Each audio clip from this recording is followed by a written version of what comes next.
तो हेलो दोस्तों, क्या हाल चाल।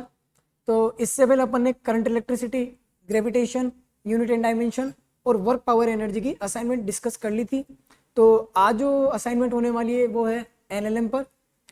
इससे पहले अगर आप ओलंपियाड के लिए प्रिपेयर कर रहे हैं तो अनअकैडमी पे ये बैचेस ज्वाइन कर सकते हैं। इसके अलावा आप ये कुछ टेलीग्राम चैनल है, इनको भी ज्वाइन कर सकते हैं, जहां आपको सारी इंफॉर्मेटिव पीडीएफ अवेलेबल हो जाएगी। तो माय नेम इज अभिषेक नागर और मैं आपके सामने ये आज जो असाइनमेंट है ये सोल्व करने जा रहा हूँ। ठीक है, तो शुरू करते हैं पहले क्वेश्चन की ओर।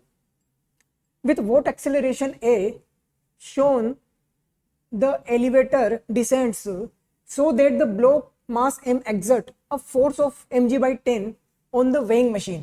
ठीक है, एक मिनट पेन ले लेता हूं। On the weighing machine। अब वो बोल रहा है कि आपको ए की वैल्यू बतानी है जिससे कि जो एम मास है वो एलिवेटर पर ऑन द वेइंग मशीन इतना फोर्स एक्सर्ट करे। तो सबसे पहले एम जी का फ्री बॉडी डायग्राम बनाते हैं और इस वेइंग मशीन का। क्वेश्चन के अकॉर्डिंग जो एम मास का ब्लॉक है वो इस वेइंग मशीन पे कितना फोर्स एक्सर्ट कर रहा है, mg/10। mg/10 तो एक्शन रिएक्शन से क्या इसके ऊपर भी mg/10 फोर्स लगेगा। सही है, ठीक है। इसके अलावा ये नीचे ए एक्सेलरेशन से जा रहा है, ये ए एक्सेलरेशन। ठीक है, तो मैं अब इसके लिए न्यूटन लॉ की इक्वेशन लिख सकता हूं। देखना, ऊपर लग रहा है mg/10 और नीचे लग रहा है उसका सेल्फ वेट mg, और ये नीचे ए एक्सेलरेशन से जा रहा है। तो मैं लिख सकता हूं mg minus mg/10 is equal to m है। m से m कैंसिल आउट कर दो, ये कितना हो जाएगा 9g/10 is equal to acceleration. मैं इसको लिख सकता हूँ 0.9g is equal to a।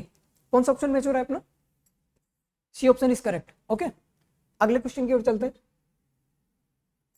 ठीक है, तो an astronaut accidentally gets separated out of his small spaceship accelerating in interstellar space at a constant acceleration of 10 meter per second square. What is the acceleration of astronaut at the instant he is outside the spaceship? सबसे पहले समझते हैं कि question बोल क्या रहा है।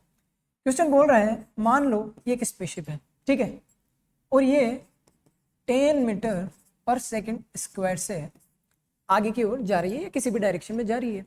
यहाँ पे एक एस्ट्रोनॉट बैठा हुआ है, ठीक है।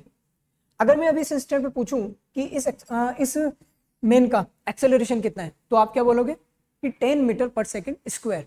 ठीक है, क्यों? क्योंकि अभी ये इस रॉकेट के कांटेक्ट में है, और जब तक कांटेक्ट में है तब तक इस पे फोर्स लग रहा होगा, और फोर्स है तो इसके पास एक्सेलरेशन है।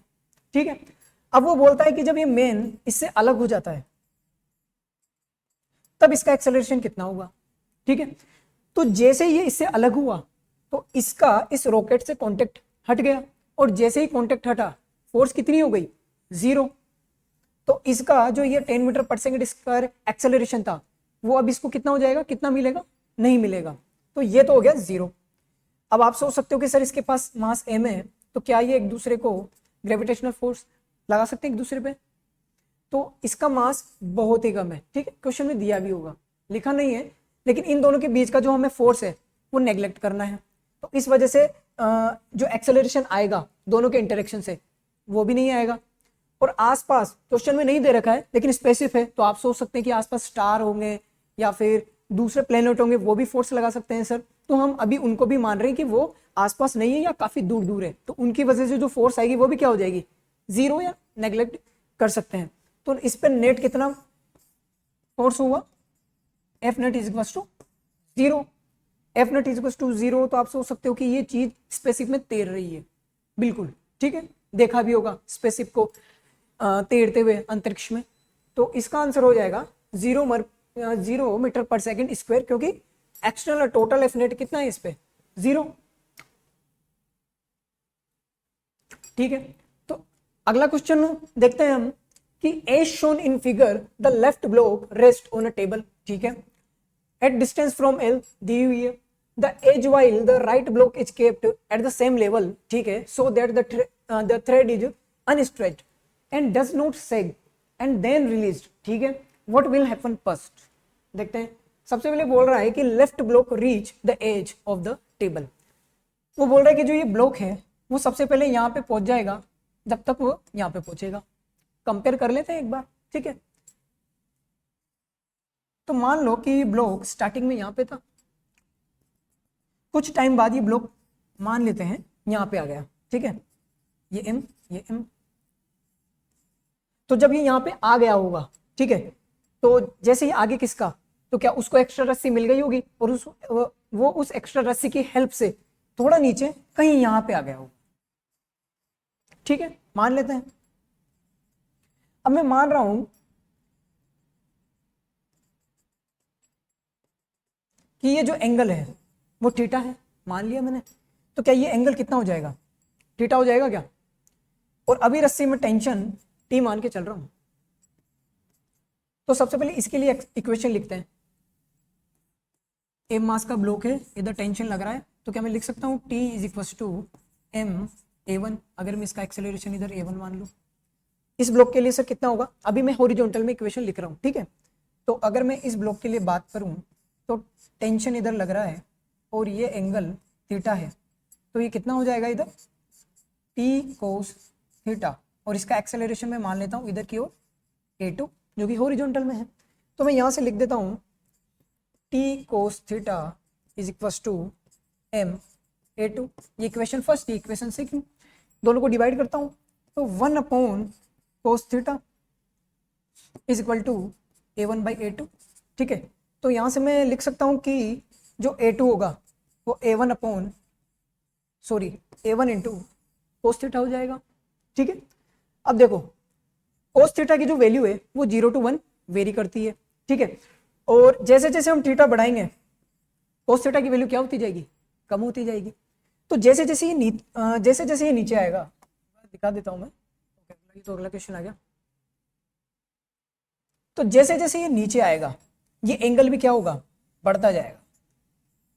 जैसे जैसे एंगल बढ़ेगा कोस थीटा की वैल्यू घटेगी, और जैसे जैसे कोस थीटा की वैल्यू घटेगी ये पूरा जो प्रोडक्ट है वो भी क्या होगा, डिक्रीज करेगा। मतलब A2 की वैल्यू तो घट रही है, ठीक है। तो मैं लिख सकता हूं क्या A1 is greater then A2। अगर ऐसा है तो ये वाला ब्लॉक पहले यहाँ पे पहुंच जाएगा क्योंकि ये ज्यादा एक्सेलरेट हो रहा है, और ये क्या हो रहा है, इसका A2 जो है वो लगातार घट रहा है क्योंकि एंगल बढ़ रहा है। तो ऑप्शन कौन सा हो जाएगा कि left block reach the edge of the table. बाकी ऑप्शन चेक करने की जरूरत है ही नहीं। अगला क्वेश्चन देखते हैं। अ block of unknown mass is at rest on a rough horizontal surface, ठीक है। A force F is applied to the block, ठीक है। The graph in the figure shows the acceleration of the block with respect to applied force। मतलब यहाँ पे force दिया हुआ है और यहाँ पे एक्सेलरेशन दिया हुआ है, ठीक है। हो क्या रहा होगा, सबसे पहले हम देखते हैं। मान लेते हैं ये मास का ब्लॉक है, ठीक है, और ये रफ सरफेस है, तो इसका म्यू जो है वो 0 तो नहीं होगा। अब वो बोल रहा है कि वो यहाँ पे फोर्स अप्लाई करता है। फोर्स कहाँ से करता है वो, 0 से 2 न्यूटन बढ़ाता है। फिर भी ये एक्सेलरेशन इसका कितना है अभी, 0, ग्राफ देख के पता लग रहा है। फिर ये 2 से थोड़ा और फोर्स बढ़ाता है और 4 न्यूटन कर देता है। फिर भी इसका एक्सेलरेशन कितना है, 0। 4 से जब ये थोड़ा सा फोर्स बढ़ा देता है तो ये ब्लॉक क्या कर जाता है, मूव कर जाता है। इसका एक्सेलरेशन कुछ ना कुछ आ जाता है।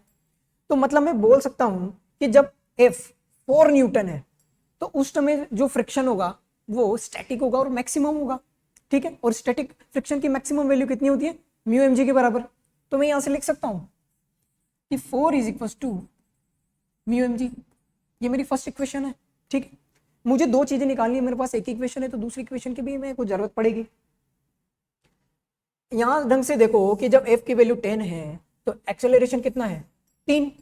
अच्छा, मतलब कैसा दिख रहा होगा ये कि F की वैल्यू 10 है और इसका acceleration 3 metre per second square है, ठीक है। और फ्रिक्शन कौन सा लग रहा होगा भाई, फ्रिक्शन लग रहा होगा म्यू एम जी। काइनेटिक हो गया क्योंकि अब बॉडी चल रही है। अभी म्यू के और म्यू एस में कंफ्यूजन नहीं होना है, सिर्फ म्यू मान के चलना है।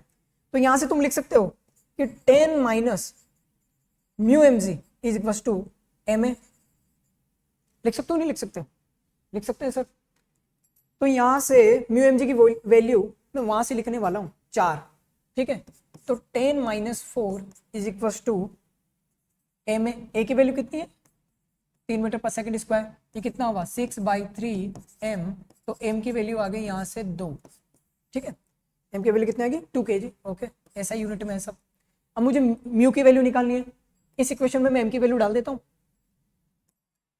4 इज इक्वल टू कितना हुआ, म्यू निकालना है, एम की वैल्यू 2 है और जी की वैल्यू 10 मान लो, तो ये 2 कटा 2/10 इज इक्वल टू म्यू। तो ये आ गया 0.2। कौन सा ऑप्शन मैच हो रहा है 2 kg और 0.2 म्यू। तो ये बी ऑप्शन आवर करेक्ट, ठीक है। अगले सवाल की ओर चलते हैं। ठीक है। अ body is placed on an inclined plane. The coefficient of friction between the body and the plane is mu. The plane is gradually tilt up. मतलब ये जो प्लेन है इसको आप क्या कर रहे हो, धीरे धीरे धीरे धीरे बढ़ा रहे हो, ठीक है, एंगल बढ़ा रहे हो उसका। If the theta is inclination of the plane, ठीक है, then friction force on the body. अब फ्रिक्शन फोर्स के बारे में बताना है कि जैसे जैसे आप एंगल बढ़ाओगे तो फ्रिक्शन फोर्स पे क्या इफेक्ट पड़ेगा, घटेगा, बढ़ेगा या कांस्टेंट होगा, ठीक है। चलो देखते हैं। मान लो ये इनिशियली थीटा था, ठीक है, जब मैं बात कर रहा था t इक्वल टू 0 पे, और ये हमारा एम मास का ब्लॉक है, ठीक है। और मैं मान के चल रहा हूं कि इस थीटा पे ये ब्लॉक अभी यहाँ पे रेस्ट पे है। अच्छा, अगर रेस्ट पे है तो इधर कितना फोर्स लग रहा होगा mg sin थीटा। इसको अपोज कौन करेगा, फ्रिक्शन, क्योंकि अगर ये रुका हुआ है और mg sin थीटा इसको नीचे लाने की कोशिश कर रहा है तो फ्रिक्शन जरूर ऊपर लग रहा होगा। तो अभी फ्रिक्शन की वैल्यू कितनी आ गई mg sin थीटा, ठीक है। अब यहां से मैं एंगल बढ़ाना चालू करता हूं। जैसे जैसे मैं थीटा बढ़ाऊंगा क्या sin थीटा बढ़ेगा, क्या जब sin थीटा बढ़ेगा तो ये पूरा जो प्रोडक्ट है वो बढ़ जाएगा। तो फ्रिक्शन की वैल्यू क्या होगी, बढ़ेगी इंक्लिनेशन के साथ, ठीक है। एक थीटा ऐसा आएगा जब ये mg sin थीटा क्या है इसको ओवरकम कर जाएगा और जस्ट चलने की सिचुएशन में आ जाएगा। तो उस टाइम पे जो फ्रिक्शन होगा वो स्टैटिक और मैक्सिमम, ठीक है। और स्टैटिक फ्रिक्शन की मैक्सिमम वैल्यू कितनी होती है म्यू एन। एफ एस जो मैक्स है उसकी वैल्यू हो जाएगी म्यू एन, और एन आसानी से बता सकते हो, ये नॉर्मल फोर्स लग रहा है, ये एम का एक कंपोनेंट mg sin थीटा तो ले लिया, तो इधर कितना हो जाएगा mg cos थीटा, यहाँ रख देते हैं म्यू mg cos थीटा, ठीक है।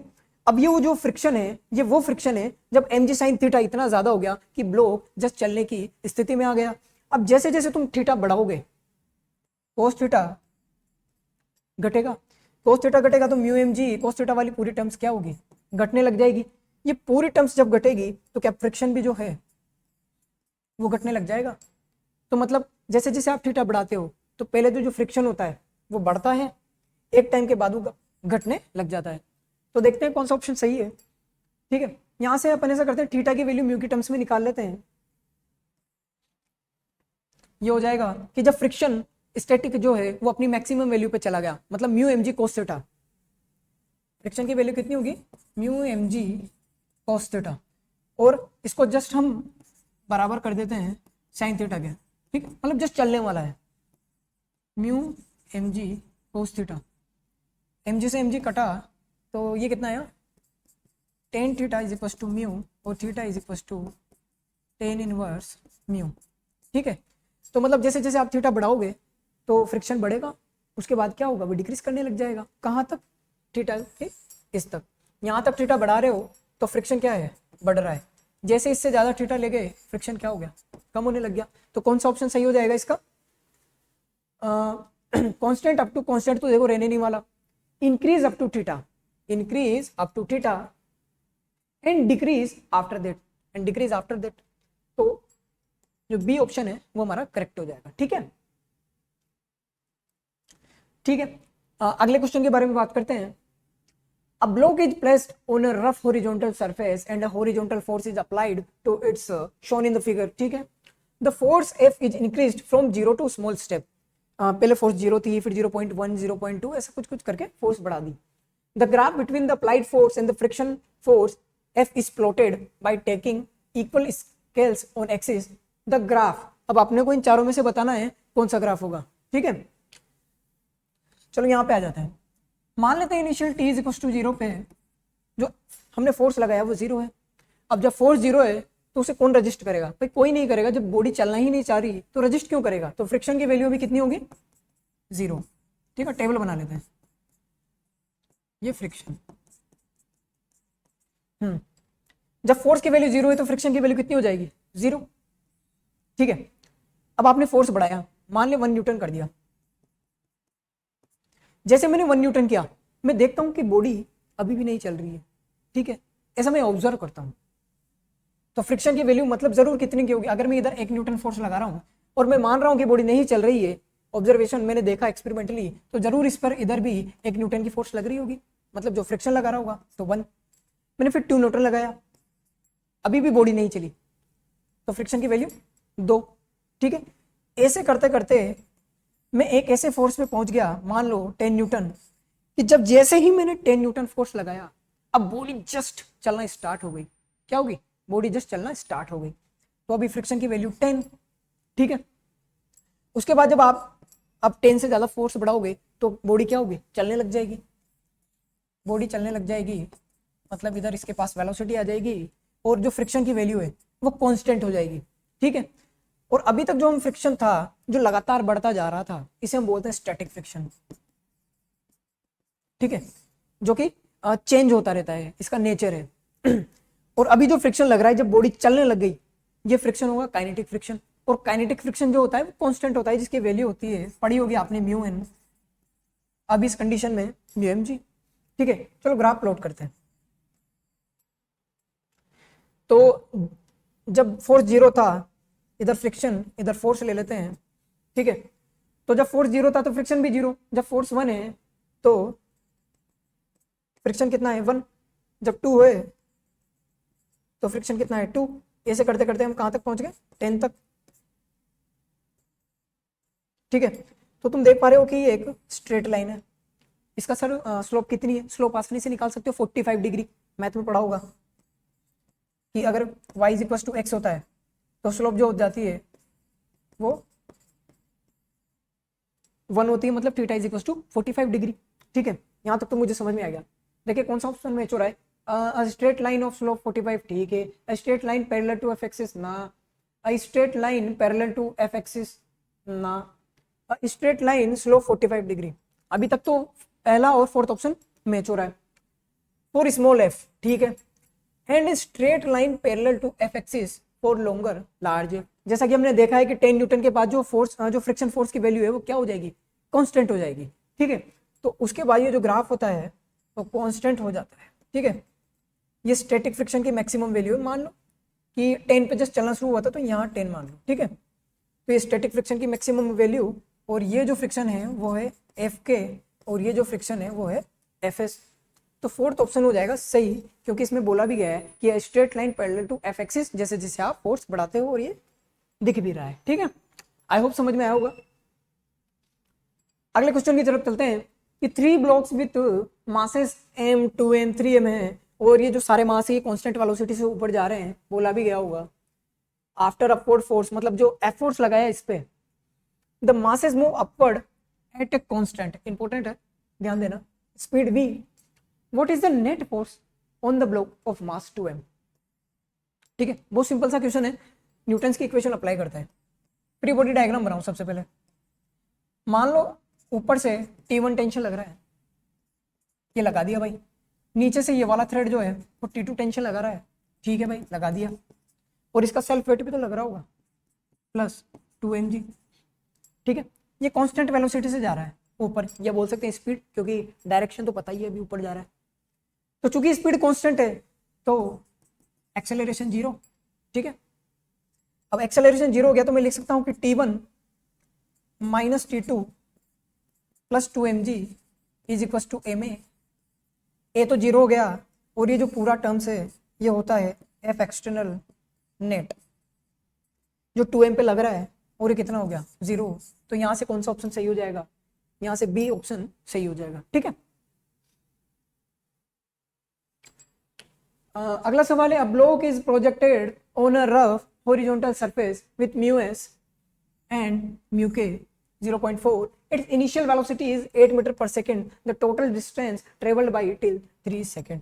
ठीक है, तो सबसे पहले कंफ्यूज करने के लिए म्यू एस दे दिया, जरूरत नहीं है क्योंकि जब बॉडी चल रही है तो उसमें फ्रिक्शन कौन सा लग रहा होगा, काइनेटिक्स. काइनेटिक्स लग रहा है तो म्यू के हमारे लिए इंपॉर्टेंट है. सबसे पहले तो इस पे ध्यान ही नहीं देना, ये हमारे लिए इंपॉर्टेंट है. ठीक है, बोल रहा है कि बॉडी की, ये बॉडी है, यहाँ पे अब म्यू के मान रहा हूँ मैं, म्यू के कितना दिया हुआ है 0.4. तो बोल रहा है कि इसकी initial speed 8 metre per second है. ठीक है, द टोटल डिस्टेंस, इसमें ध्यान देना, डिस्टेंस. आप क्या होगा कि इक्वेशन यूज कर लोगे मोशंस की, और जो मोशंस में हम एस निकालते हैं या जो होता है वो डिस्प्लेसमेंट होता है. ठीक है, या डिस्टेंस की बात कर रहे हैं. क्या होगा अगर हम वो इक्वेशन यूज कर लेंगे, उसके बारे में भी बताऊंगा. तो अभी ये 8 मीटर पर सेकेंड से आगे की ओर जा रहा है और इस पे जो फ्रिक्शन है वो किधर लग रहा होगा, पीछे, एफ के. तो मतलब 8 मीटर पर सेकेंड घटेगी घटेगी घटेगी और एक टाइम के बाद क्या हो जाएगी, जीरो हो जाएगी और ये ब्लॉक रुक जाएगा. तो इंपॉर्टेंट चीज ये है, हमें देखना है कि जब t इक्वल टू 0 से ये शुरू हुआ था तो क्या ये t इक्वल टू 3 सेकेंड पे रुक गया, उसके बाद रुका, उसके पहले रुका. ये इस क्वेश्चन में ज्यादा इंपॉर्टेंट है. तो सबसे पहले देख लेते हैं कि इसकी जो वेलोसिटी है फाइनल वो जीरो कब हुई. ठीक है, तो हमने पढ़ा है कि v is equal to u plus 80. v को 0 पुट करो, u कितना इनिशियली 8. एक्सेलरेशन निकाल सकते हैं इजीली. पीछे फ्रिक्शन कितना लग रहा है, एफ के इज इक्वल टू मतलब म्यू एम जी. ठीक है, तो और आगे तो कोई फोर्स लग नहीं रहा तो मैं लिख सकता हूं कि F net is equal to M A, और ए की फोर्स लग रहा है mu M G is equal to M A. M से एम गया तो ए आ गया म्यू जी, जो कि पीछे की डायरेक्शन में लग रहा है, मतलब वेलोसिटी के अपोजिट. तो यहाँ माइनस का साइन यूज करना पड़ेगा, minus mu G into T. तो ये हो जाएगा 0.8 माइनस म्यू जी टी.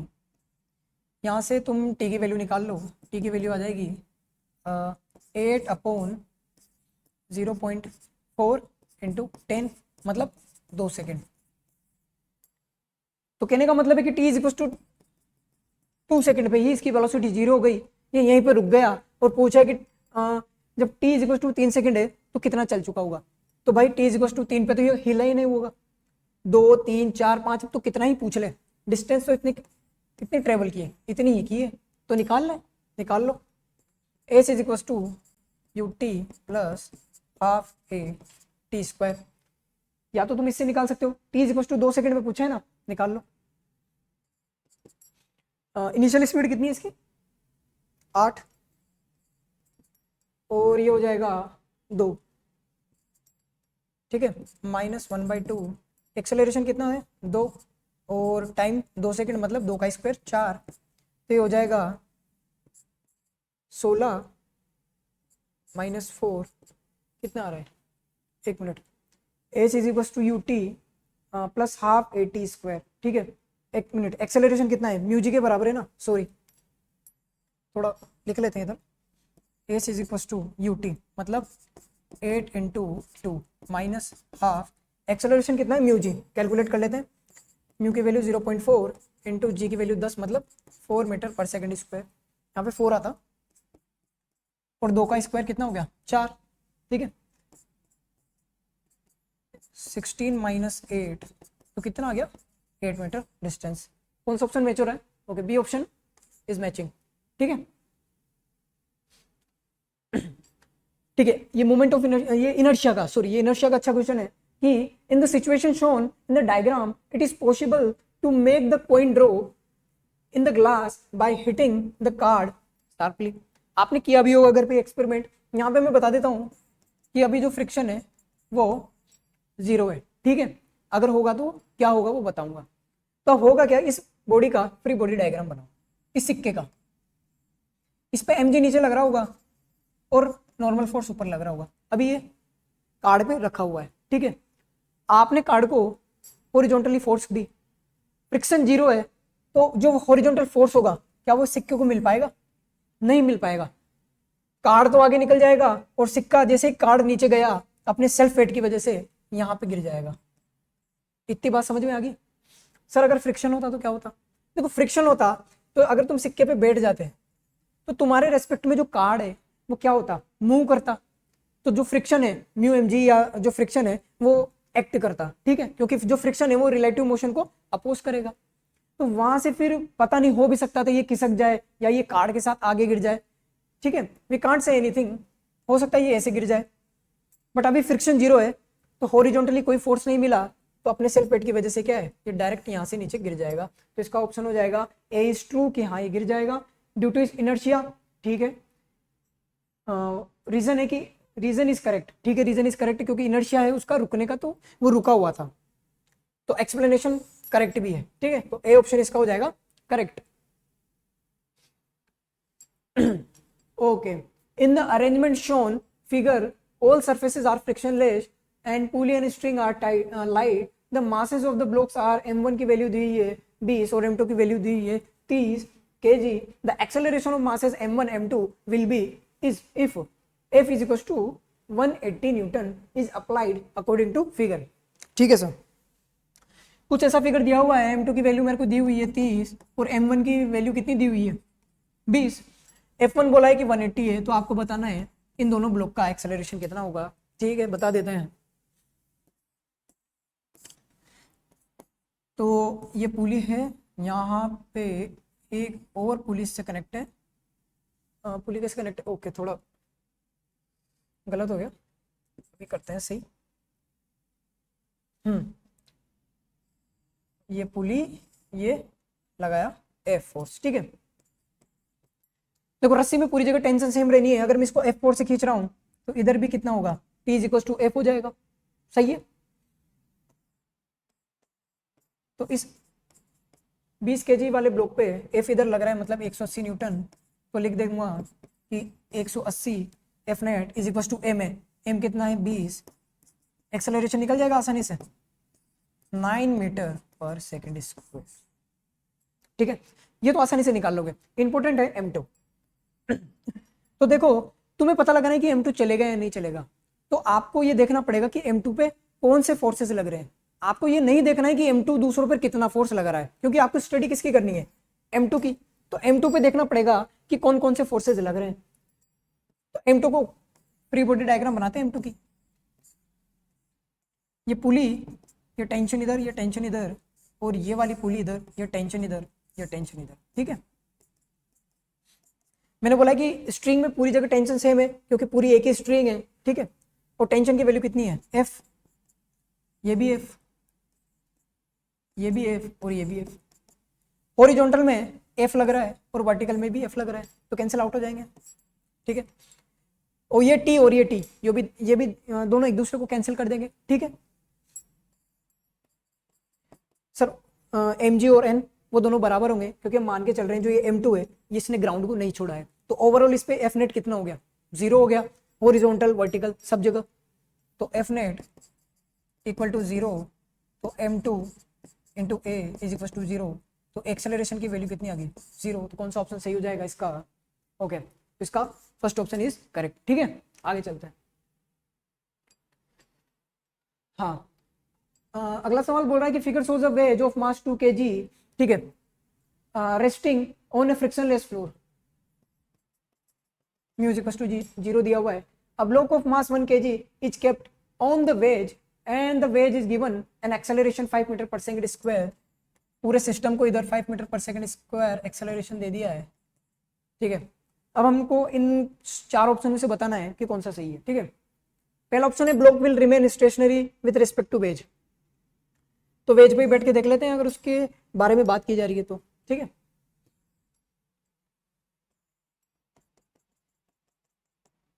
तो ये वेज है और इस पे ये एम मास का ब्लॉक ऐसे रखा हुआ है, मैं यहाँ बैठ गया। अब जैसे मैं इस पे बैठा, क्योंकि ये नॉन इनर्शियल फ्रेम था, तो अब मैं इसको सोल्व करने के लिए क्या, इस 1 kg वाले ब्लॉक पे इधर की और एक स्यूडो फोर्स लगा सकता हूँ जो हो जाएगा 5 × 1 मतलब 5 न्यूटन, ठीक है। एक्सेलरेशन किसका, फ्रेम का, और मास किसका, उस बॉडी का जिस पे लगा रहे हो, और अपोजिट डायरेक्शन में, ठीक है। अब इसका फ्री बॉडी डायग्राम बनाते हैं, ठीक है।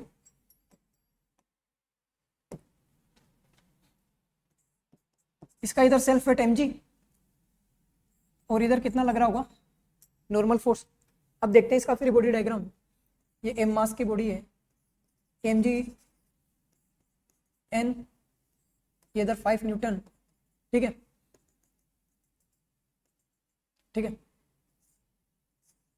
हाँ ये जो एंगल है, एक मिनट, ये 90 माइनस थीटा होगा और ये कितना हो जाएगा थीटा, अगर ये थीटा दिया हुआ है तो थीटा 37 है, ठीक है। तो इधर कितना कंपोनेंट आ जाएगा इसका mg कोस थीटा, एक मिनट, ये थीटा होगा, सॉरी इरेज कर लेते हैं।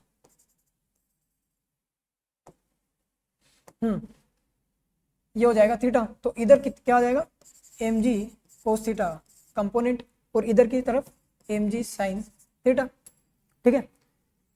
इस 5 न्यूटन का भी इधर कंपोनेंट ले लेता हूं, अगर ये थीटा है तो ये 90 माइनस थीटा होगा, तो इधर इसका कंपोनेंट आ जाएगा 5 साइन थीटा। अब मैं ये मान के चल रहा हूं कि जो ये ब्लॉक है 1 kg का और 2 kg का, ये इसको ना तो भेद के अंदर घुस रहा है और नहीं इसका साथ छोड़ के जा रहा है, तो मतलब इस n की वैल्यू इस सरफेस के along 5 sine theta plus mg cos theta के बराबर होनी चाहिए, ये कंस्टेंट है, ठीक है। यहां से लिख सकता हूं 5 sine theta plus mg cos theta is equal to n और 5 साइन 37 कितना होता है 3/5 प्लस m1 है g की वैल्यू 10 कोस 37 4/5 n 5 से 5 गया, ये कितनी बार गया 2 बार, कितना गया 3 + 8 11 न्यूटन आ गया, ठीक है। तो अब block will remain stationary with respect to wedge, अब इसके बारे में बाद में देखेंगे। अच्छा ये ऑप्शन में जो गया normal reaction on the block is 11 Newton, ठीक है। अब ये देख लेते हैं कि ब्लॉक चल रहा है नहीं चल रहा है, ठीक है। तो ब्लॉक चलेगा कब, जब mg साइन थीटा कंपोनेंट ज्यादा हो जाएगा, किससे, इस 5 न्यूटन के इस वाले कंपोनेंट से। कौन सा, ये कौन सा कंपोनेंट होगा, अगर ये थीटा है तो 5 कोस थीटा। अगर 5 कोस थीटा कम है mg साइन थीटा से, तो ब्लॉक क्या होगा, स्लाइड कर जाएगा ऐसे, ठीक है। mg साइन थीटा देख लेते हैं कितना है, mg साइन थीटा कितना, ये m1 है, g 10 है और साइन 37 3/5 6 न्यूटन, 6 न्यूटन इधर लग रहा है, और इस स्यूडो फोर्स का इधर जो कंपोनेंट लिया वो है 5 कोस थीटा, मतलब 5 × 4/5, तो 4 न्यूटन इधर लग रहा है, साफ साफ दिख रहा है 6 बड़ा है 4 से, तो ये स्लाइड कर जाएगा, तो स्टेशनरी है, ये तो गलत हो गया। और एक्सेलरेशन 1 मीटर दे रखा है, जबकि कितना है 6 - 4 = ma, और 6 - 4 m की वैल्यू 1 है, तो यहाँ से a कितना आ गया 2 मीटर/सेकंड², तो मतलब ये वाला ऑप्शन भी क्या हो गया गलत, और ये भी गलत। लास्ट वाला चेक कर लेते हैं, net force acting on the wedge is 2 newton. Wedge का फ्री बॉडी डायग्राम बना लेते हैं, कलर चेंज कर लेता हूं मैं।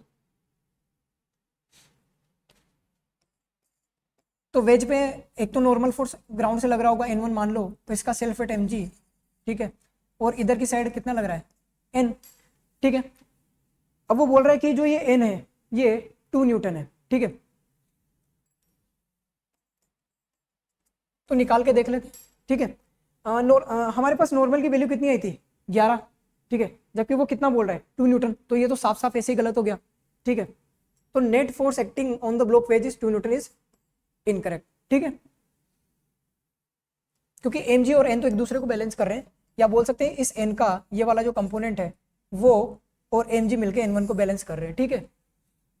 और जो ये वाला कंपोनेंट है, ठीक है, जब आप इसको कैलकुलेट करोगे तो ये 2 न्यूटन के बराबर नहीं आएगा, ठीक है, उससे ज्यादा है। तो कौन सा ऑप्शन सही हुआ sir, okay, third answer is correct. अगले क्वेश्चन की तरफ चलते हैं। Block of mass m is placed inside a box, ठीक है, descends vertically with acceleration a, the block exert a force equal to 1/4 of its weight on the floor of the box, the value of a will be. ये मान लेते हैं एक box है, उसके अंदर m मास का रखा हुआ है क्या, हाँ ठीक है, m मास का ब्लॉक दिया हुआ है, और बोल रहा है कि वर्टिकली एक्सेलरेशन a से ऊपर जा रहा है, और बोला है कि जो m मास का ब्लॉक है इस बॉक्स पे कितना फोर्स लगा रहा है, अपने वेट का 1/4, मतलब ये बॉक्स की ये वाली सरफेस है ए बी बना रहा हूँ, वो इस पे नीचे की तरफ कितना फोर्स लगा रहा है अपने वेट का 1/4। तो एक्शन रिएक्शन से क्या ये सरफेस भी एम मास की बॉडी पे mg/4 ऊपर लगाएगी।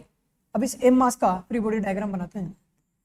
इस पे mg लग रहा है नीचे, ठीक है, और mg/4 लग रहा है ऊपर, और ये ऊपर एक्सेलरेशन से जा रहा है। तो मैं लिख सकता हूँ कि एक मिनट, एक्शन रिएक्शन, ठीक है, equal 1/4 of the weight, the value of A will be, ठीक है। तो हम लिख सकते हैं कि mg/, एक मिनट इरेजर ले लेता हूँ, the block exert a force equal to 1/4 of its weight on the floor, ठीक है, सही है, लिख लेते हैं।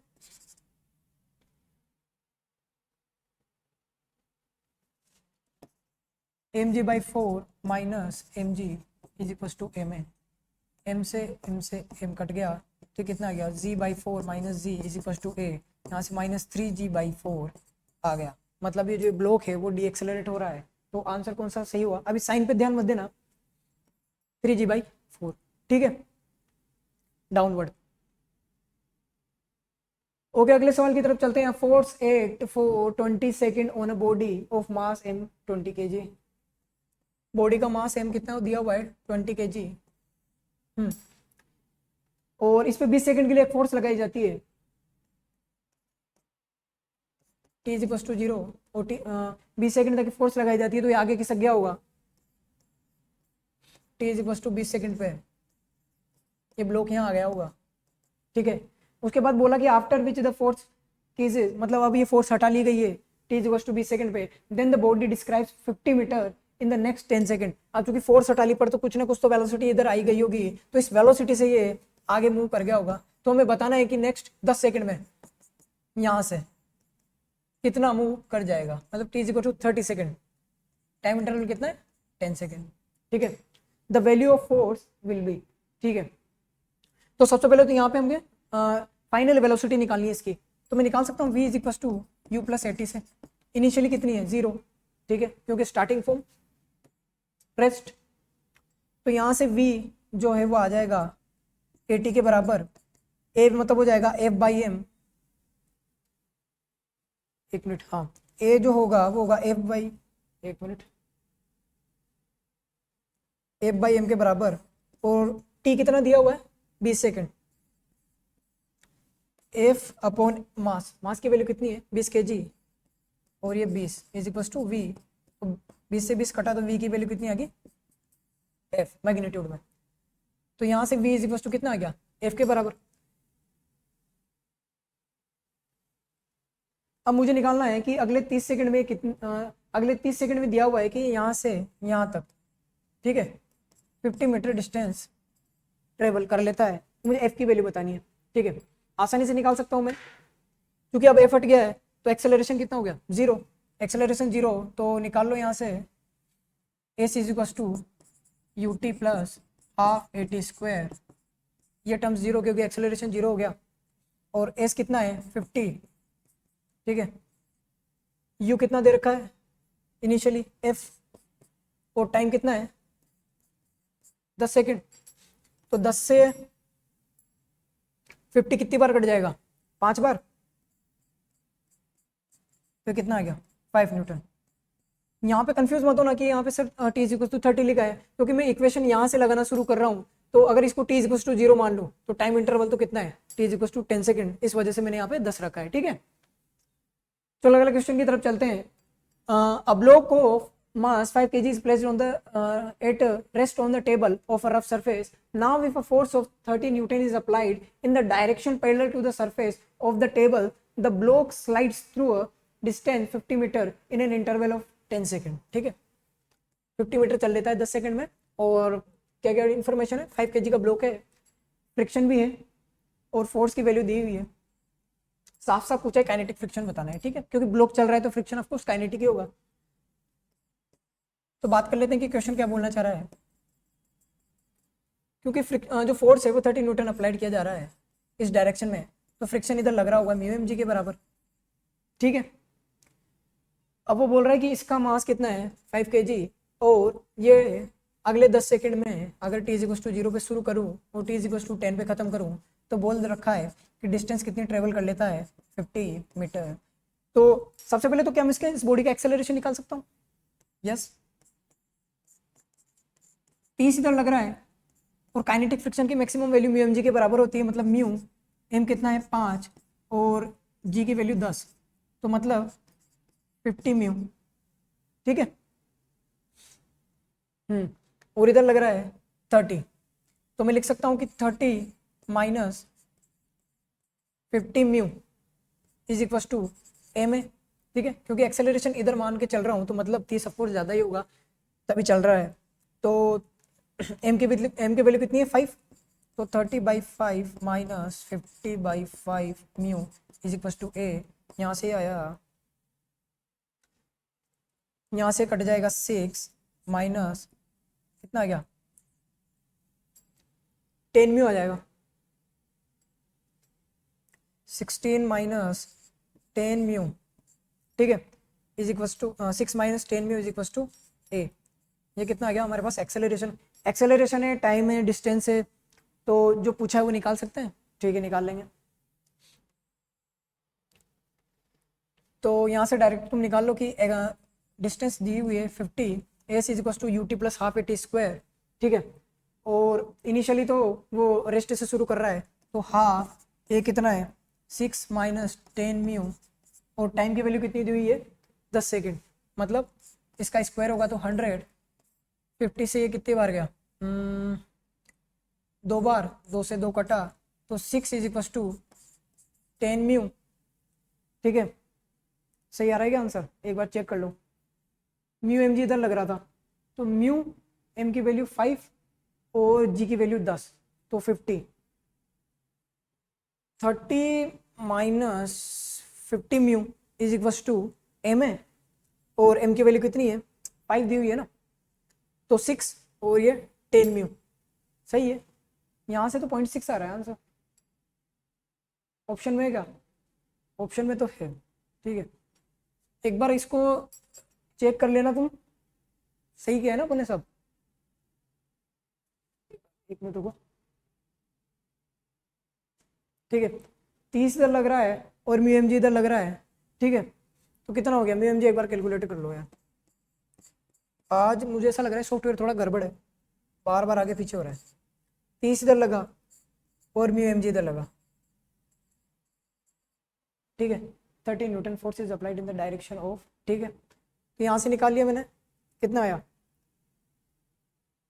एक्सेलरेशन निकाल लिया इधर, 30 minus mu M G is equal to M है। ठीक है, एम से तो एम गया और म्यू जी तो 10 म्यू ही आएगा, तो 0.6 ही आंसर आ रहा है। ठीक है, इसके बाद as shown in the figure a block of mass 10 kg lying on a horizontal surface is pulled by a force F acting an angle of 30 degree with horizontal for mu S is equal to 0.25 दिया हुआ है। Software मुझे लग रहा है साथ नहीं देगा अपने। Mu S is equal to 0.25, the block will just start to move for the value of F. ठीक है, सबसे पहले क्या क्या दिया हुआ है 10 दिया हुआ है और फ्रिक्शन की वैल्यू दी हुई है। ये इधर फ्रिक्शन लग रहा है। ठीक है, अगर मैं इस एफ के दो कंपोनेंट कर लूँ तो ये इधर आ जाएगा एफ कोस थीटा और इधर आ जाएगा एफ साइन थीटा। एफ की वैल्यू दी हुई है, एक मिनट देख लेते हैं। एंगल एफ, अच्छा एफ की वैल्यू फाइंड आउट करनी है, तो एफ कोस 30 कितना हो जाएगा √3/2 और ये हो जाएगा एफ साइन थीटा मतलब f/2। ठीक है, जस्ट चलने की स्थिति में तो मतलब मैक्सिमम जो फ्रिक्शन की वैल्यू किसके बराबर हो जाएगी √3/2 एफ के बराबर। ठीक है, तो √3/2 F is equal to maximum friction जो कि हो गया म्यू एन, और यहाँ पर नॉर्मल की वैल्यू डायरेक्ट एम जी के बराबर मत रख देना क्योंकि एन ऊपर लग रहा है और इस पर एक एफ भी लग रहा है जो कि f/2 और वेट नीचे लग रहा है एम जी, तो यहाँ से हो जाएगा f/2 plus N is equal to M G, और यहाँ से एन निकल के आएगा एम जी माइनस f/2, तो यहाँ से रख देना mu N √3/2 F is equal to mu की वैल्यू 0.25 मतलब 1/4 और ये हो जाएगा mg माइनस f/2। ठीक है, सोल्व करते हैं, देखिए कितना होता है। √3/2 f इज इक्वल टू 1/4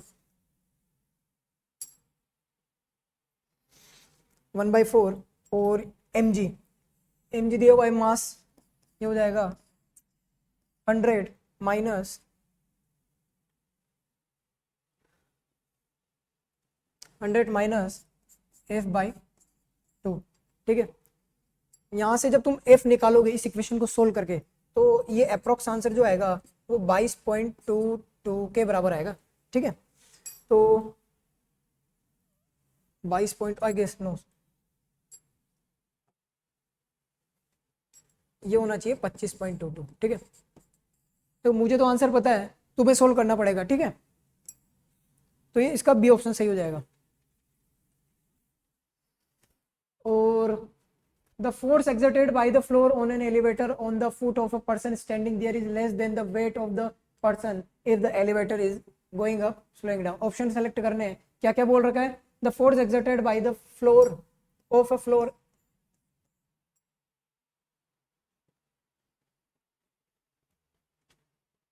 आज लग रहा है सॉफ्टवेयर साथ देगा नहीं। ठीक है, the force exerted by the floor of an elevator on the foot of the person. ठीक है, यहाँ पे कोई बंदा खड़ा है, बोल रहा है of a person standing there is less than the weight of the person elevator. मतलब जो इस पे नॉर्मल फोर्स लग रहा है, जो कि ये सरफेस लगा रही है एन, और इसका जो mg लग रहा है, वो बोल रहा है कि ये एन कम है। ठीक है, ये इंफॉर्मेशन दी हुई है, हमें बताना है कि एलिवेटर ऊपर जा रहा है नीचे जा रहा है। ठीक है, तो मान लेते हैं कि सबसे पहले गोइंग अप बोल रखा है, तो मान लेते हैं ये एक्सेलरेशन से ऊपर जा रहा है। ठीक है, तो यहाँ से इक्वेशन लिखूंगा n minus mg is equal to m है, तो n की वैल्यू कितनी आई, mg प्लस ma के बराबर, पर ये तो गलत है। ठीक, n की वैल्यू तो ज़्यादा हो ही नहीं सकती ना mg से, तो मतलब ये ऊपर नहीं जा रहा, मतलब ए एक्सेलरेशन इसका ऊपर तो नहीं हो सकता। एक बार नीचे लेके देखते हैं। ठीक है, ऊपर जा रहा है मतलब इसकी वेलोसिटी ऊपर की ओर है, और मैंने माना है कि एक्सेलरेशन नीचे की ओर है। अगर मैं अब इक्वेशन लिखूं तो मैं लिखूंगा mg minus N is equal to M A, यहाँ से n की वैल्यू आगे mg माइनस एम ए के बराबर, जो mg से कम है, तो मतलब गोइंग अप ऊपर भी जा रहा है क्योंकि वेलोसिटी ऊपर की ओर है, और स्लोइंग डाउन मतलब एक्सेलरेशन नीचे की ओर है, और नॉर्मल फोर्स जो कम है mg से वो भी सेटिस्फाई हो रहा है।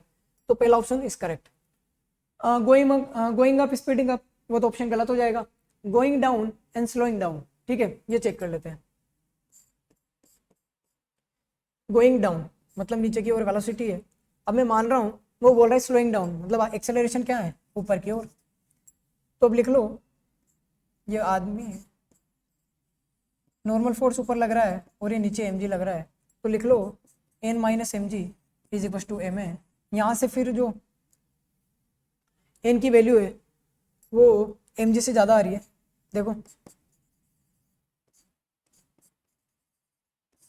ठीक है, तो मतलब ये वाला ऑप्शन क्या हो गया, गलत हो गया। गोइंग डाउन ठीक है, एंड स्पीडिंग अप मतलब एक्सेलरेशन भी इसी डायरेक्शन में।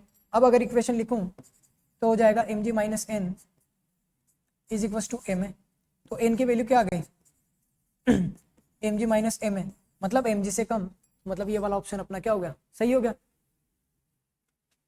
चलो अगले ऑप्शन की ओर बात कर लेते हैं कि if a body is placed on a rough inclined plane the nature of the forces acting on the body is. Inclined plane पे रखी हुई है, तो सबसे पहले तो आपको जब किसी बॉडी पे फोर्सेस देखने होते हैं तो आपको ये पता होना चाहिए कि आसपास सराउंडिंग कितनी है, क्योंकि सराउंडिंग ही फोर्स लगाती है। ठीक है, तो एक तो ग्रेविटेशनल फील्ड है जिस पे नीचे की ओर क्या है,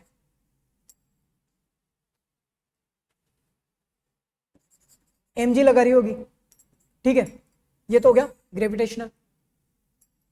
दूसरा जो नॉर्मल रिएक्शन आ रहा है कांटेक्ट के थ्रू, और हम मानते हैं कि जो कांटेक्ट फोर्स होते हैं वो इलेक्ट्रोमैग्नेटिक फोर्स होते हैं, तो ये वाला ऑप्शन सेलेक्ट हो जाएगा। न्यूक्लियर फोर्स तो हो ही नहीं सकता और वीक फोर्स भी नहीं है क्योंकि नॉर्मल कांटेक्ट फोर्स आ रहा है। ठीक है, तो आंसर कौन से सही है अपने, ए एंड बी। ठीक है, अगले सवाल की ओर चलते हैं।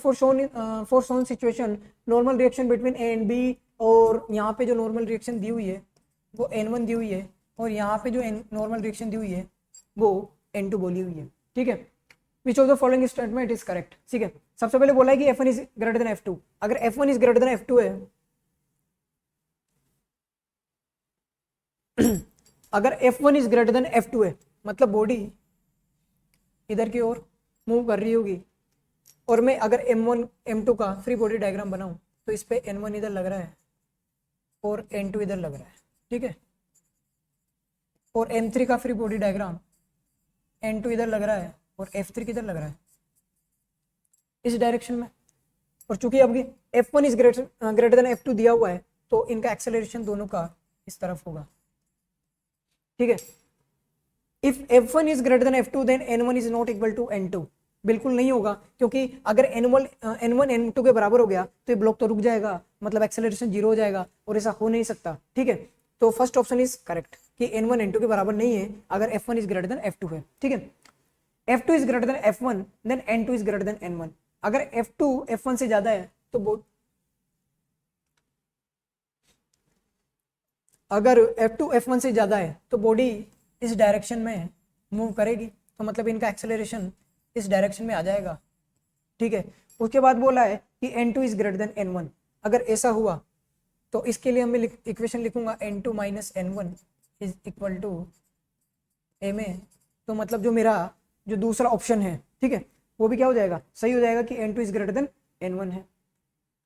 If F1 is equal to F2, अगर F1 F2 के बराबर है तो ये पूरा जो सिस्टम है इसका एक्सेलरेशन जीरो हो जाएगा। पूरे सिस्टम का एक्सेलरेशन जीरो है तो ये दोनों भी क्या मूव कर पाएंगे, क्या नहीं कर पाएंगे। अगर M2 मूव नहीं करेगा तो N1 और N2 को बराबर होना ही पड़ेगा। तो मतलब ये वाला सही हो गया था और ये वाला भी सही हो गया। F1 is greater than F2 है, देन ये वाला जब ऑप्शन सही हो गया तो ये वाला तो ऑप्शन सही हो ही नहीं सकता, तो ये गलत है, तो इसका आंसर हो जाएगा A B C। ठीक है, खत्म होने वाला है सेशन। 90 सवाल की ओर आते हैं। A monkey of mass 14 kg climbs on a rope which can stand maximum tension of 600 Newton. In which of the following cases will rope does not break? सबसे पहले इस चीज पे ध्यान दो कि टेंशन 600 से ज्यादा जैसे ही हो जाएगी या जस्ट 600 प्लस, 600 भी मान रहे कि नहीं टूटेगी।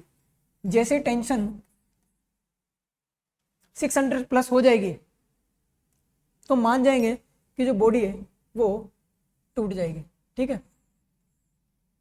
If the tension is 600 plus just. तो सबसे पहले फ्री बॉडी डायग्राम बना लो। ये कोई रस्सी है और ये मंकी है उस पर, जिसने अपने हाथों से इसको पकड़ रखा है। पहला ऑप्शन है कि the monkey climbs up with an acceleration 4 meter per second square. Monkey का acceleration 4 meter per second square है। मैं मंकी के हाथों का एफबीडी बनाने की कोशिश करता हूँ। ये उसकी उंगलियां हैं, क्योंकि रस्सी पे तो इसको फ्रिक्शन ही ऊपर ले जाने में मदद करेगा। ठीक है, और नीचे इसका कितना है, सेल्फ वेट लग रहा है, वो कितना दिया हुआ है 40 kg, मतलब हो जाएगा 400 न्यूटन नीचे की ओर फोर्स, और एक्सेलरेशन ऊपर की ओर कितना है 4 मीटर पर सेकंड स्क्वायर। यहाँ से लिख सकते हैं कि F minus 400 is equal to MA, मतलब 40 इंटू 4, तो F आ जाएगा 400 प्लस 160, ये आ जाएगा 560। ठीक है, F की वैल्यू, क्योंकि F हाथों पे ऊपर की ओर लग रहा है तो एक्शन रिएक्शन से रस्सी पे किधर लगेगा, नीचे की ओर। ये 560 पर रस्सी कब टूटेगी, जब 600 से जस्ट ज्यादा हो जाए। तो मतलब पहला ऑप्शन सही हो गया कि रस्सी ब्रेक नहीं होगी। The monkey climbs up down with an acceleration 4 meter per second square. अगर इसका नीचे की ओर acceleration 4 meter per second square है तो अब इस केस के लिए मैं इसके लिए इक्वेशन लिखता हूं। ये हो जाएगा 400 minus F is equal to 4 into 40। यहाँ से F की जो वैल्यू आ गई वो 400 माइनस 160 आ गई, जो कि अगेन 600 से कम है, तो मतलब फिर से रस्सी नहीं टूटेगी। The monkey climbs up with the uniform speed 5 metre per second. इसका मतलब समझ रहे हो, मतलब एक्सेलरेशन जीरो है भाई, क्योंकि यूनिफॉर्म स्पीड है, एक्सेलरेशन जीरो। अगर इसका एक्सेलरेशन जीरो हो गया तो क्या जो F है वो बराबर हो जाएगा किसके, 400 के, और अगेन ये 400 600 से कम है तो फिर से रस्सी नहीं टूटेगी। The monkey falls down the rope freely under the gravity, मतलब ऊपर की ओर फ्रिक्शन है हाथों पे, नीचे की ओर mg 400। अब बोला है कि फ्री फॉल कर रहा है, मतलब नीचे की ओर एक्सेलरेशन कितना है 10, तो यहाँ से ले सकता हूँ 400 minus F is equal to 40 into 10, ये हो जाएगा एफ इज इक्वल टू 0। रस्सी पे फ्रिक्शन नहीं है, ठीक है, मतलब रस्सी पे टेंशन 0 है, तो रस्सी टूटने का तो कोई सवाल पैदा नहीं होता। और देखा भी होगा ऐसा तभी होगा जब उसने रस्सी जस्ट रिलीज कर दी होगी और वो नीचे एकदम जा रहा होगा, ठीक है। तो डी ऑप्शन भी अपना क्या हो जाएगा, करेक्ट। तो लास्ट क्वेश्चन है, जैसे जैसे सॉफ्टवेयर काम कर रहा है वैसे यहाँ तक पहुंच गए, वो बहुत बड़ी बात है, ठीक है। The figure shows a smooth fixed wedge on which a block of mass m is kept and release, then which of the following are true, इनमें से बताना है, ठीक है। बहुत सिंपल है, इधर mg लग रहा है, इधर लग रहा होगा mg cos थीटा और इधर लग रहा होगा mg sin थीटा। क्योंकि ये कंस्टेंट है कि ये जो ब्लॉक है वो इस वेज को न तो भेद के अंदर जा सकता है और न ही इसको छोड़ के हवा में जा सकता है। ऐसा तभी पॉसिबल है जब इस लाइन के अलोंग सारे फोर्स क्या हो जाए बराबर, तो मतलब n is equal to mg cos theta. तो बी ऑप्शन क्या हो गया, सही हो गया। इसके अलावा सबसे पहले तो एक्सिस में आपको बता देता हूँ, आप किसी भी डायरेक्शन में किसी भी तरह से एक्सिस ले सकते हैं, हम अपनी सुविधा के अनुसार एक्सिस लेते हैं। अभी मैं वर्टिकल के अलोंग एक्सिस ले रहा हूँ, ठीक है। सबसे पहले ध्यान देने वाली बात यह है कि ये ब्लॉक इस पे ऐसे स्लाइड करेगा और ये वेज फिक्स है, ठीक है। तो चाहे मैं ग्राउंड से खड़ा होकर देखूं या इस वेज पे बैठ के, मुझे ये जो ब्लॉक है वो ऐसे ही जाता हुआ दिखेगा। मतलब ये ब्लॉक ऐसे जा रहा है ए एक्सेलरेशन से, तो मैं इसके दो कंपोनेंट कर लेता हूँ, एक हॉरिजॉन्टल, ठीक है, और एक वर्टिकल, ठीक है। क्योंकि हॉरिजॉन्टल और वर्टिकल में एक्सेलरेशन है तो एक्सिस भी इसी तरह लूंगा ताकि मैं फोर्सेस की इक्वेशन हॉरिजॉन्टल और वर्टिकल के अलोंग लिख पाऊं, ठीक है।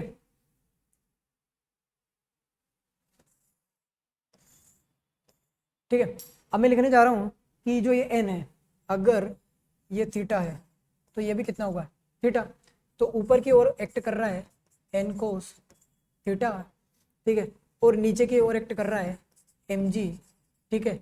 तो मैं लिख सकता हूँ, और मैं चूंकि ब्लॉक नीचे जा रहा है तो मैं लिख सकता हूँ कि n, ठीक है, माइनस सॉरी ये हो जाएगा mg minus n cos theta upon m acceleration ay, ठीक है। अच्छा, यहाँ पे माइनस mg बाद में अपने पहले, ऐसा इसलिए क्योंकि मैंने मान लिया है कि ay जो नीचे की ओर है वो नेगेटिव है, ठीक है। जब इसको सोल्व करोगे तो आंसर ऑटोमेटिकली नेगेटिव आ जाएगा और अपना आंसर पॉजिटिव है, ठीक है, क्योंकि हमने मान लिया है कि नीचे की ओर एक्सेलरेशन ऑलरेडी है। तो ये वाली टर्म्स मैच हो गई। इसके अलावा n का इधर कितना कंपोनेंट आ जाएगा n साइन थीटा, तो इधर x कितना हो जाएगा n sine theta upon m, ठीक है। तो मतलब बी ऑप्शन भी करेक्ट हो गया, ठीक है।